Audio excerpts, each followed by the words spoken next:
I'm Niall Paterson. Welcome to this special edition of the Sky News Daily, where we will be looking back at what happened in international affairs in 2023. China, the United States, the war in Ukraine, and of course that war in the Middle East. All of these have shaped the past 12 months and will certainly shape the months to come in 2024. Back to give us the benefit of their expertise, our defence and security analyst, Professor Michael Clarke, also Dominic Waghorn, Sky's International Affairs Editor. Chaps, always lovely to see you. And I suppose, Dominic, we probably should start with that piece of international affairs, that piece of geopolitics that is occupying everyone right now. Take us back to October the 7th and just walk us through what happened in Israel on that day, and indeed why it was allowed to happen. Yeah, well, I think we're still trying to get the answer to the last question. But in terms of what happened, and it's very important that we start with that, I think, because that's kind of set the stage for what's happened since and will for next year, certainly in the region. And what happened on that day was an attack on the scale of which and the barbarity of which we've just not seen in Israel really ever in its entire history, and probably not really anywhere else quite like that, where Hamas managed to get out of Gaza. They breached the security fence that the Israelis built, high-tech, multi-million-dollar fence that they thought was pretty much impregnable. But they managed to get through, I think, in 29 places, and then they went on a massacring spree. It was a massacre, wasn't it? I mean, we should be absolutely straightforward about the barbarity that we saw on that day. Yeah, it was the worst attack, the highest number of Jews killed since the Holocaust. A music festival attacked. Hundreds of young people who've been celebrating music and peace were attacked, gunned down, chased. They were killed in cold blood, dragged out of cars, dragged out of bus shelters and killed in cold blood. They were raped. The reports of the rapes are harrowing. They weren't just raped, women, they were disfigured. And then in the kibbutzes further north, Hamas gunmen, but also a number of other gunmen who got out of, fighters who got out of Gaza, went on a killing spree, burning down kibbutzes, burning down homes, and rounding up Jewish families at gunpoint and dragging them off into captivity.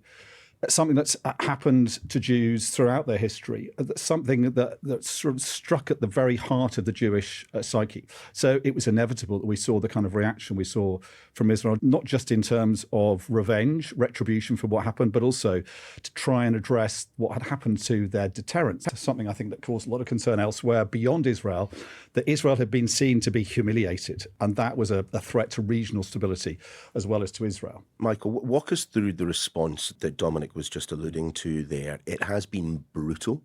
It has been bloody. The death toll continues to rise, and we should mention that, of course, we're recording this before Christmas, so things may well have changed even in the short time between this and the podcast being published. But whilst it was to be expected that there was an Israeli response, did we think it was going to be as it has been? Yes, for two sort of reasons. One is that internally, as Dom said, this attack was uniquely brutal and shocking, and it destroyed something inside Israel, that idea that Israel has always embodied, that if you're a Jew in the world who feels pressured, come to Israel and you will be safe. We will keep you safe. And Netanyahu's policies over most of the last 20 years have been based on the idea that we really don't need to talk too much to the Palestinians. They're a nuisance. We can live with the problem. You will be safe in Israel. And it completely destroyed that. So it destroyed that fundamental sort of assumption of the Israeli statehood, and it destroyed Netanyahu's policies. His policies are in tatters now as a result of that attack. That's the first aspect.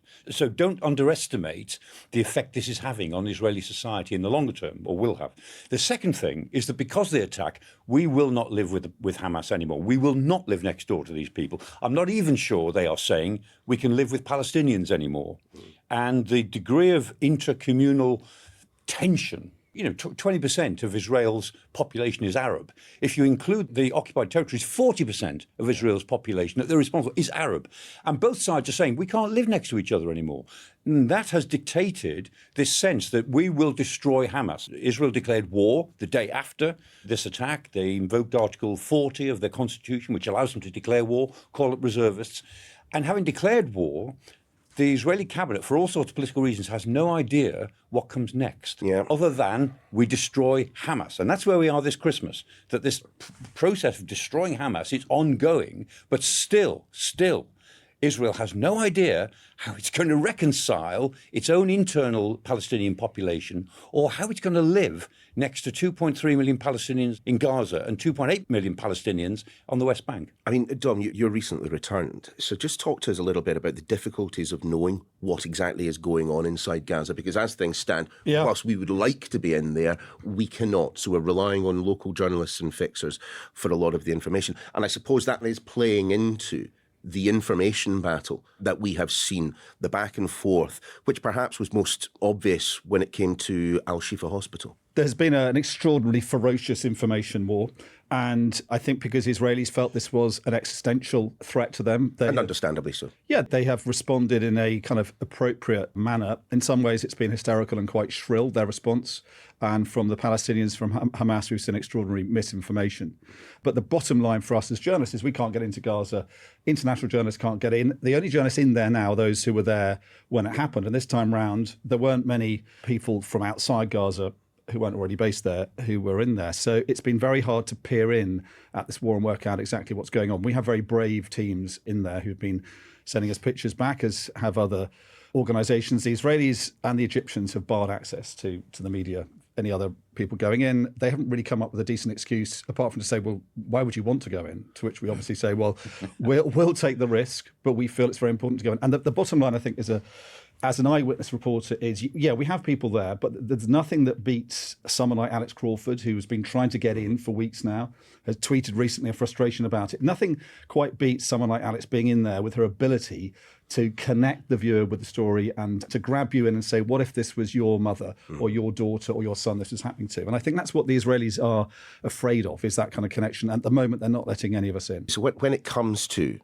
what is happening on the ground, to what extent are we still reduced to saying, here is what the Israelis is claiming on this particular occasion, here is what the authorities in Gaza are claiming? I mean, are we able to to independently verify more of what is going on the ground than perhaps we were in the early stages of this conflict? A little bit, I think. It's just, it remains very difficult because we don't have anybody in there who can independently verify. Even if we did, we obviously have our own teams of camera crews, but it's hard for them to get to all the places that we would like them to get to. There's a row about the death toll. The health ministry in Gaza is run by Hamas, and so the Israelis say their numbers can't be trusted. But actually, after all the conflicts that we've had, the numbers that Hamas-run health ministry figures come up with are pretty much corroborated by what international organisations come up with as well. So you have to kind of piece it together. You've got to kind of you have to triage the information. And obviously, it's very important that we get it as right as we can. And of course, Michael, what has been particularly noteworthy to me in the past few weeks is the way in which the criticism of Israel has escalated, and not just from the usual suspects. Meeting of the Security Council the other day, the UK's ambassador to the United Nations made it very, very clear she was not happy with the way in which Israel is prosecuting this war. No.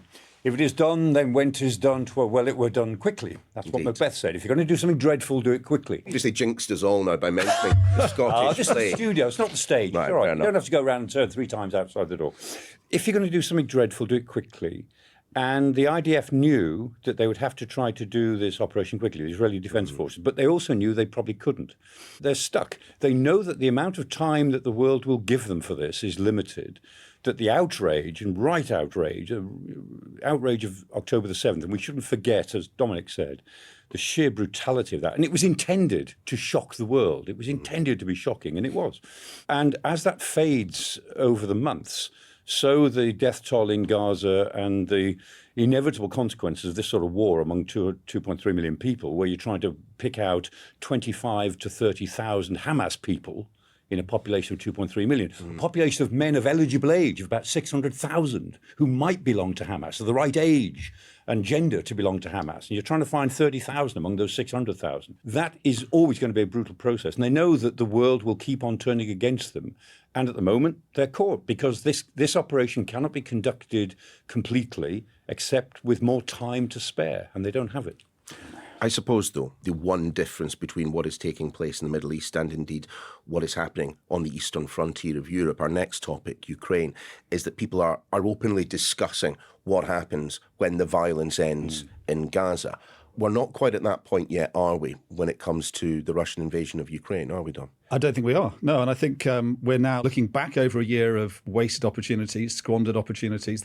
There was a moment where, had the Ukrainians been given the tanks, the wherewithal to strike at the Russians and expel them. They might have had a chance of doing so before the Russians had dug in that Surovikin line, extraordinary defensive line they've built for 1,000 miles along the front line through Ukraine. But while the arguments were going on between the Germans, the Americans about and other allies as to what kind of tanks and how many tanks they could get, the Russians were digging in, and they've proved now impregnable in that position. And the Ukrainian counteroffensive has effectively failed. So I think the advice that they are now being given by the Americans is they need to hold and build, I think is the term. So they need to dig in themselves and try and accumulate enough resources to push back. And that's going to take a year or so. So we could be seeing, after a year of missed opportunities, squandered opportunities, a year of consolidation. And I think the problem for the Ukrainians is the Russians have more resources to draw on. They've militarized their economy. They can draw on, it seems, a limitless supply of men.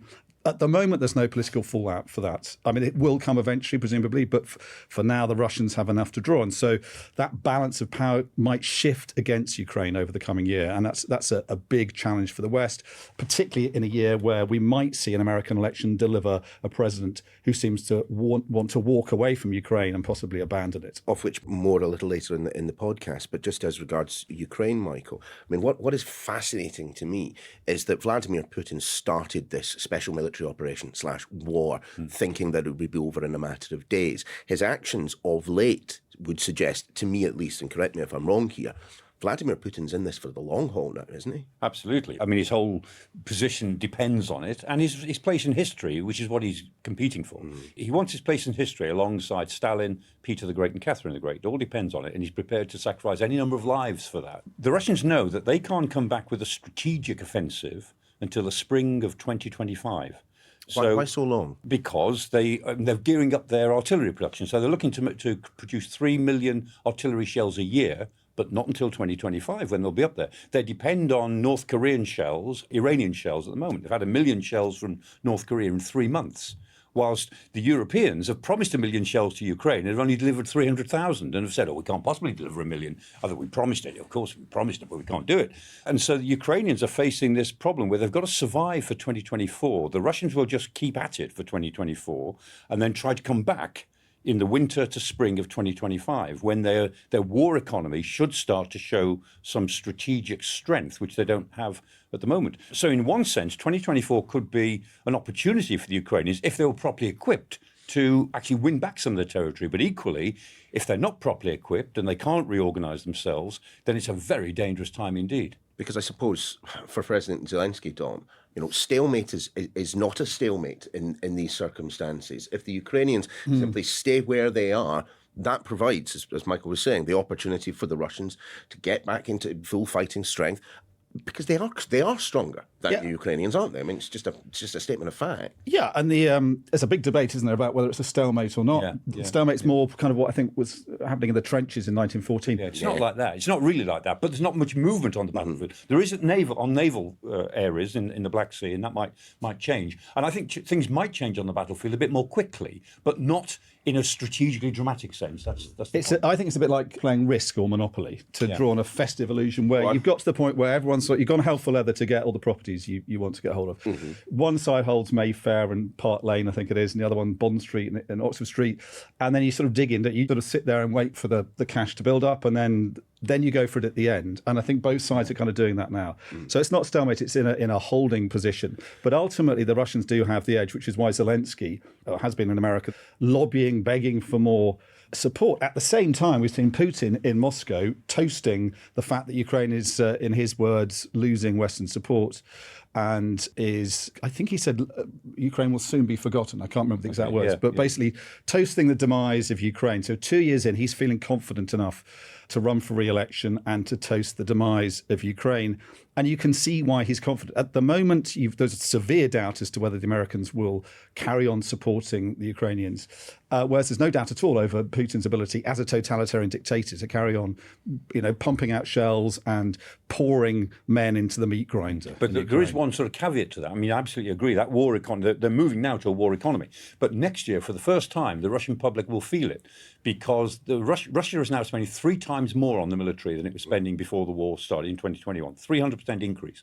And they're now they're spending $156 billion on defense and security for next year. And they're now cutting down on welfare, education, health. So for the first time next year, the Russian public will start paying for this war in ways that they haven't so far. Now, there's no obvious way in which their discontent will be felt, or at least will be expressed, but it will be there. Just a yes-no from both of you. Does Volodymyr Zelensky right now have a still stand a chance of winning this war, Dom?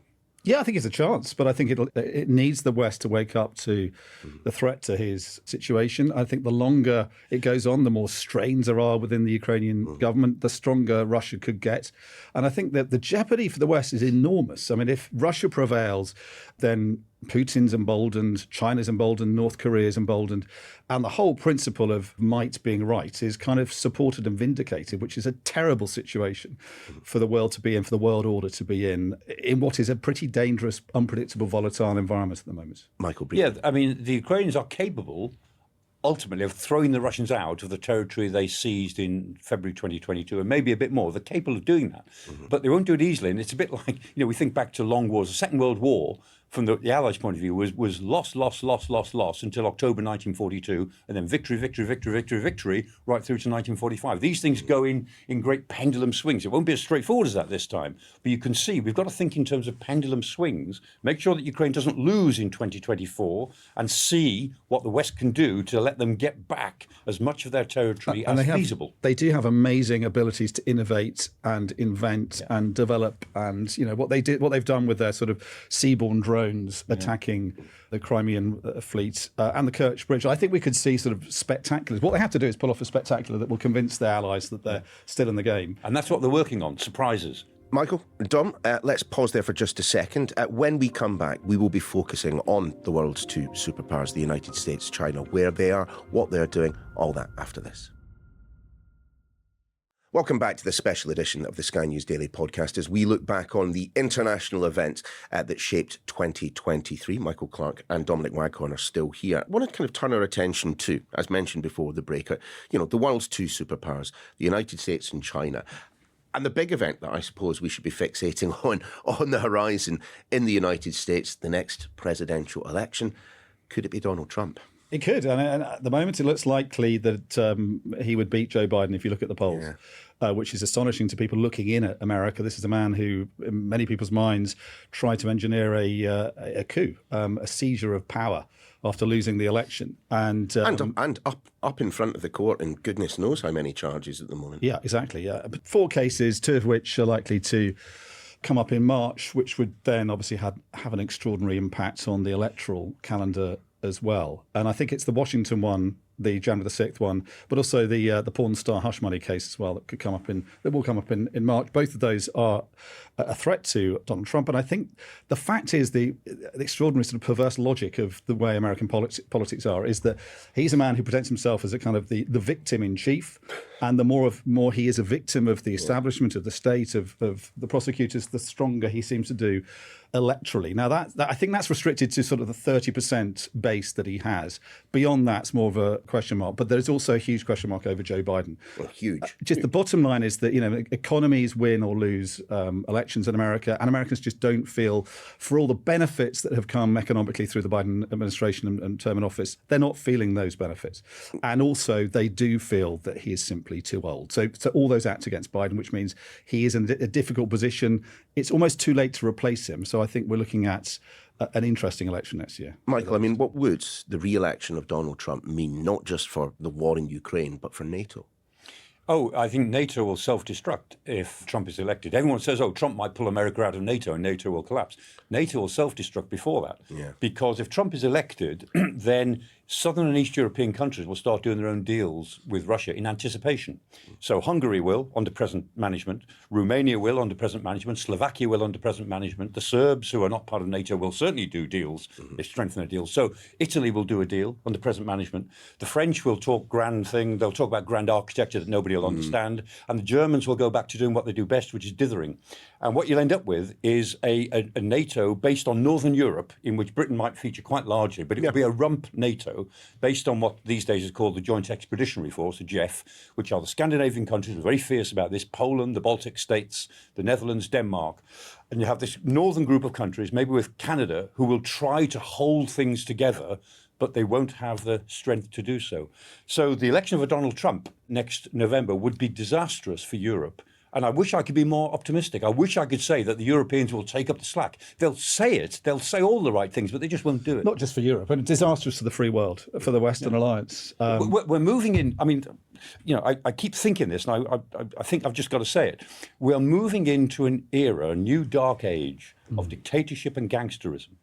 And in that dark age, the right wing of the Republican Party, the Make America Great Again crowd, they like the idea of a Putin victory because they think that in this new dark age, global relations will be dominated by the relationship between three dictators, Trump, Putin and Xi Jinping. And those three will allocate what happens in the world. The rest of us will have to get used to that idea. That's what attracts them to this idea of a Trump, Xi, Putin triumvirate, which will somehow organise this new dark age. Just a word then from you, Dom, on President Xi and China's ambitions. I mean, they will continue to expand in 2024, and Taiwan is a word that I expect to come up again and again. Yeah, and we have a key election coming up in Taiwan as well. And I think the bottom line for China is if you end up with a government in Taiwan who wants to go for independence, that they've made it pretty clear that's the red line for them. But I think as to what China wants, there's still a debate as to whether China wants hegemony or just resents America's hegemony. Is it prepared? I think it's prepared to share the world with America, but just resents fundamentally. On what basis do you say that?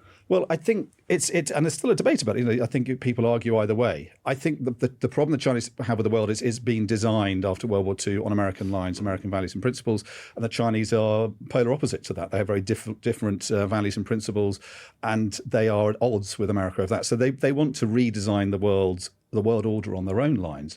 But they seem able, I think, in my mind at least, to accommodate a powerful America within that. I think the good news with China is, like a year ago, we were saying that there was no communication at all. Diplomacy had died between China and America, which was a terrifying prospect because of the possibility of miscalculation, misunderstanding, leading to an escalation that could end up with a very difficult situation, kind of a Cold War becoming a hot war.